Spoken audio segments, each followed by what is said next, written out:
Welcome back. In this video, I'm going to discuss what futures are and how they're traded. In this video, I'll walk you through the differences between options and futures contracts. We'll talk about how individuals and traders make profits in the futures market. And finally, I'll discuss all of the different assets or the asset groups that underlie futures contracts. Okay, so let's start off by discussing what a futures contract is. So a futures contract is a commitment between two parties to buy or sell an asset at a certain time in the future for a certain price. I mean, that's the boilerplate answer. Essentially, a futures contract can be written on all manner of assets, commodities, equities, interest rates. The goal here is that there's a delivery month, the month in which the commodity or asset must be delivered, and other quantities that are specified. So the amount of the underlying asset that must be delivered, other various components. So it's essentially an agreement between two parties to trade a certain asset for a certain price in the future at a set point in time. Now, the futures market is the organized market where these futures contracts are traded. And we have two main types of participants in the futures market. We have hedgers and we have speculators.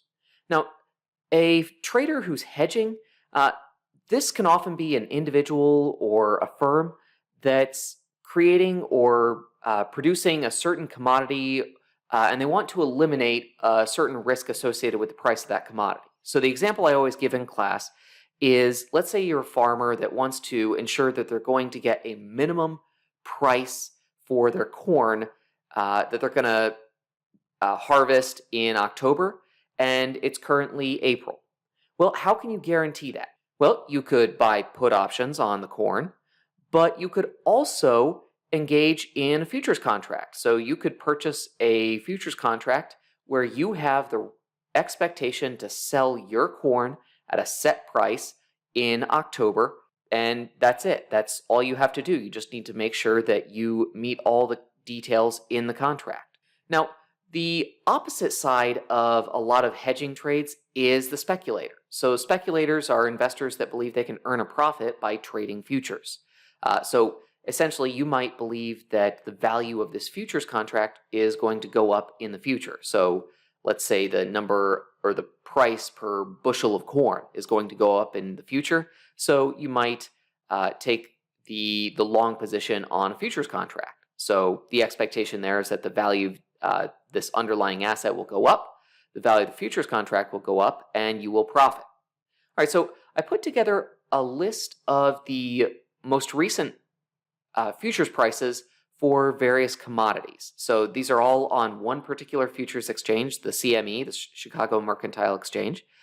So as of the date that I am recording this video, we have each of these different commodities.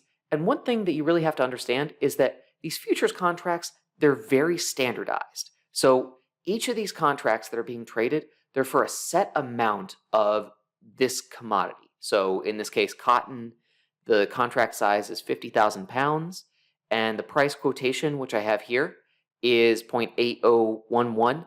That's the settlement price. That's the price that was in there at the last part or at the end of trading, and that is dollars per pound. So each of these pounds of cotton in this contract is trading for about 80 cents per pound. So that's every contract that we have is probably going to have a different price quotation and probably a different contract size. So you can see them here.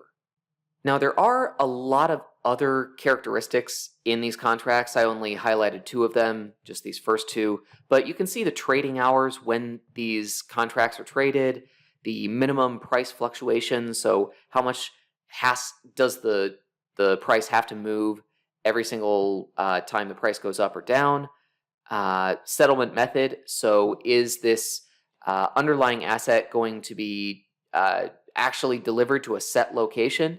Well, if so, that'll be marked here.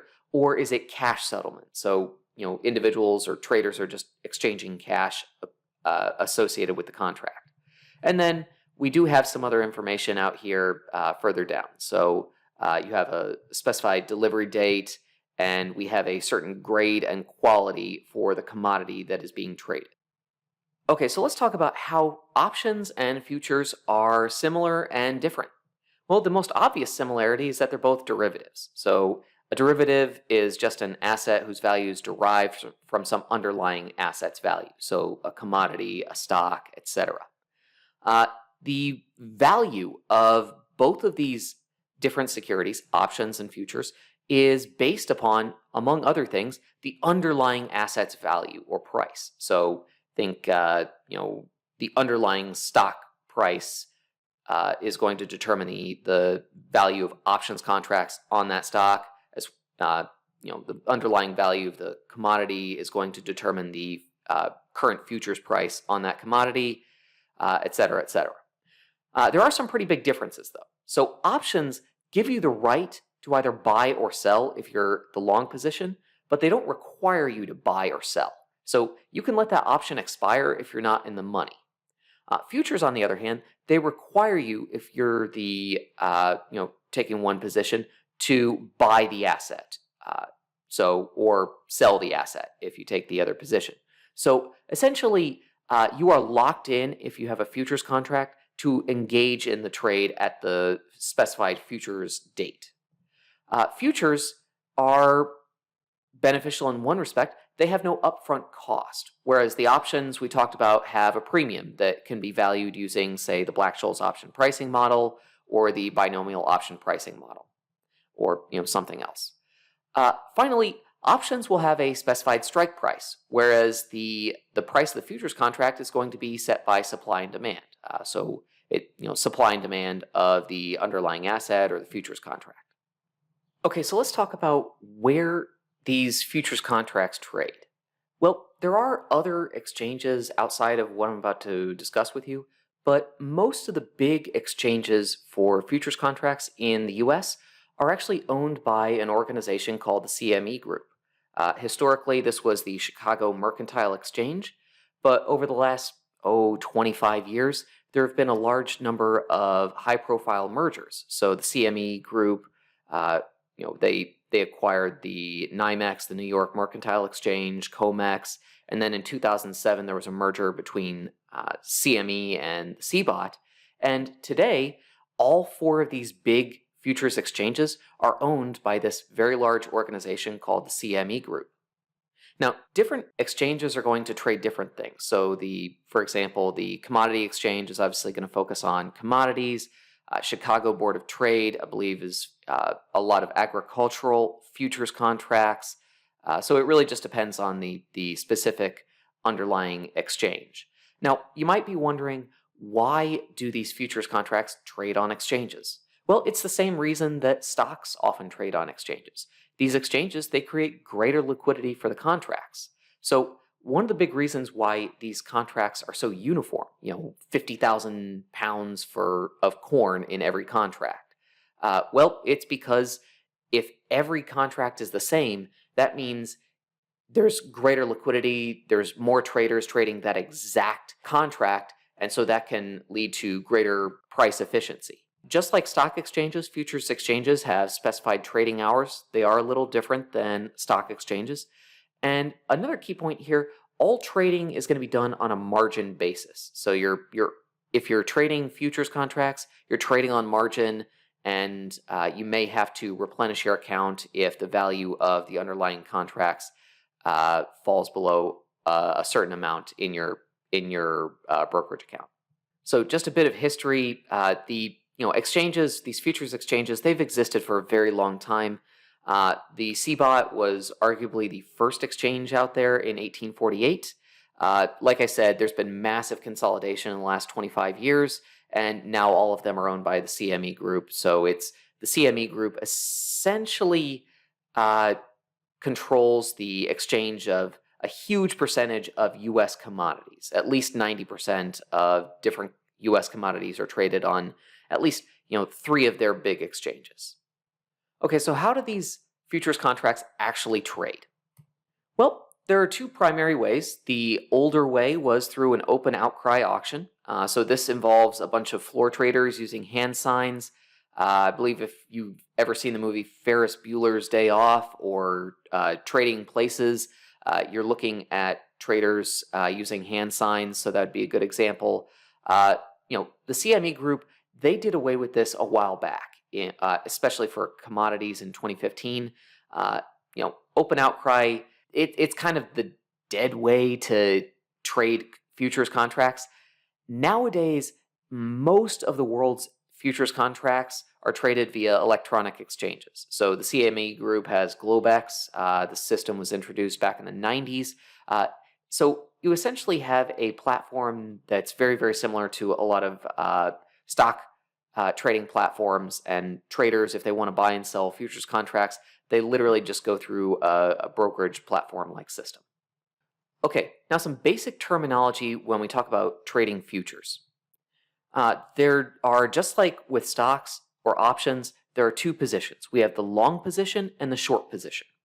And the long position, this is the position you take if you believe that the price of the underlying asset will increase.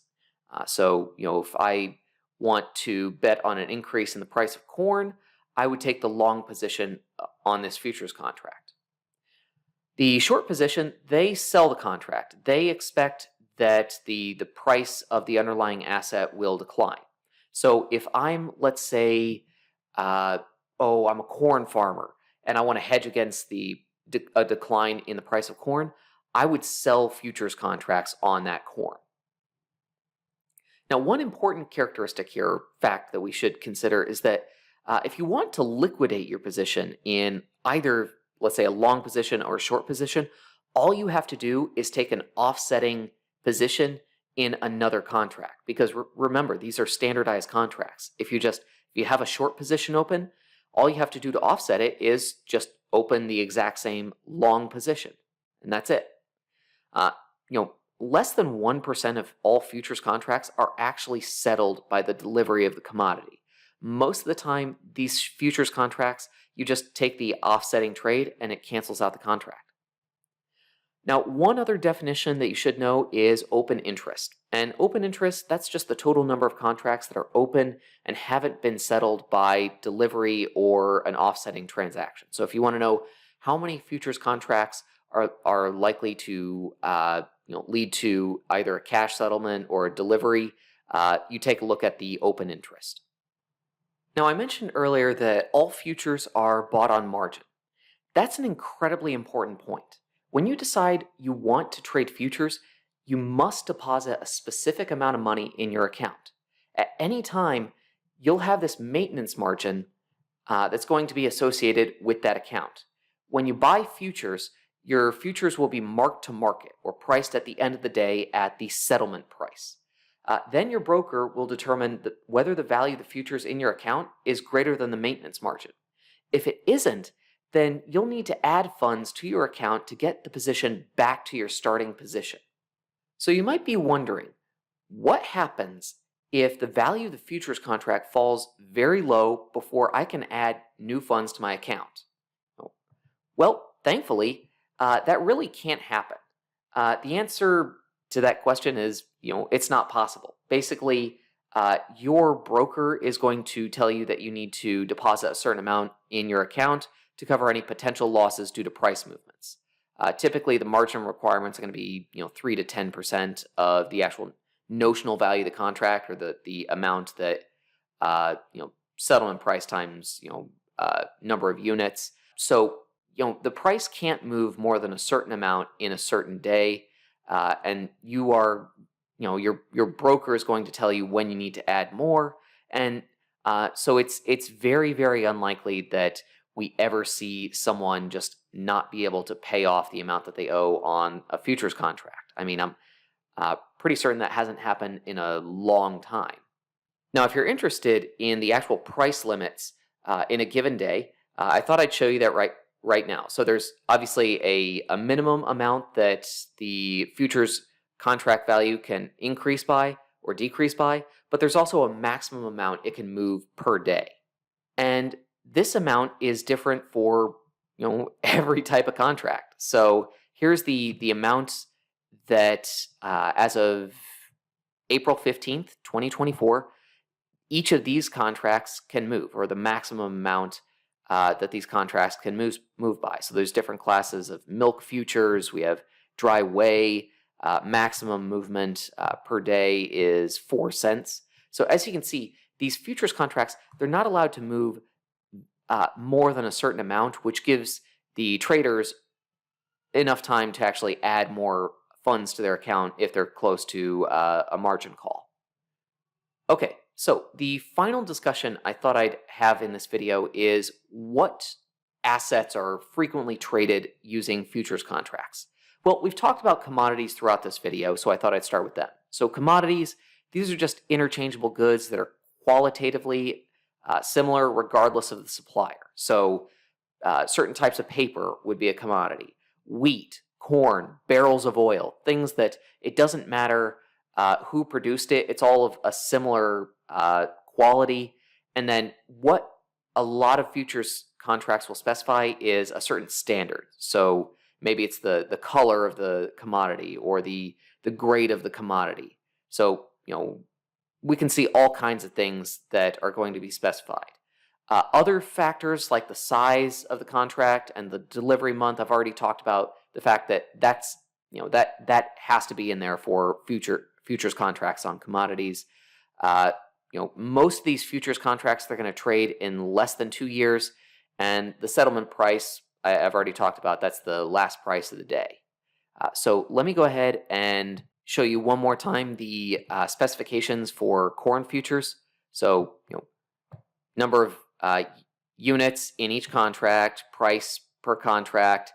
If we look down here further, we'll see some of the more ticky-tack specifications. So the big one here that I haven't mentioned is the grade and quality. So, through December 2018, it was number 2 yellow, whatever that happens to mean. Number 1 yellow trades at a premium, and then number 3 yellow at a discount. And that these rules can change. So as of or after this date, different specifications. So basically, the higher the quality of the product, the greater the price that product is going to command. Now, there are futures out there on other different types of assets. We can have financial futures, and these are futures contracts written on, say, currencies or interest rates or indexes or indices, or even cryptocurrency. A large portion of the cryptocurrency market has been in the futures market. It's only recently that we're starting to see an increase in the number of trades on exchanges using the current price of a certain cryptocurrency. So various futures contracts. What is a currency futures contract? So this is just going to be a futures contract on an amount of foreign currency determined in the domestic currency. So the buyer of this contract, they're buying a claim on a certain amount of some foreign currency, like pounds or yen or yuan. You can also have interest rate futures, I specified. These are just futures contracts on a debt security. Basically, the buyer of this futures contract, they have a claim on a certain amount of an underlying debt security. And then stock index futures, you can enter into a futures contract that's pegged to an index value. So you can have a certain claim on a certain number of shares, and usually these are settled or delivery is done using the cash option at whatever the value at maturity is. So you take a long position on a stock index future, you're betting that the price of the underlying index will increase, and you get to purchase the value of that index, or a certain amount of, you get to exercise that futures contract, and hopefully, if the price increases, you will have made a profit. Okay, so let's summarize. Futures contracts are used for hedging and speculation. Those are the two main reasons we engage in futures contracts. Historically, this was done using an open outcry market with hand signals, but now most of the time, futures contracts are traded via electronic exchange. And then there's all kinds of futures contracts out there on commodities, on currencies, on indexes, cryptocurrency, etc. The key point here is that all of these futures contracts are they're standardized. You have a set of specifications for each different commodity or currency. a certain number of units, and the reason they do that is to ensure the liquidity of the market for each of those futures or the underlying assets. So with that, I'm going to wrap up, and if you have any other questions, please feel free to reach out to me. Thank you.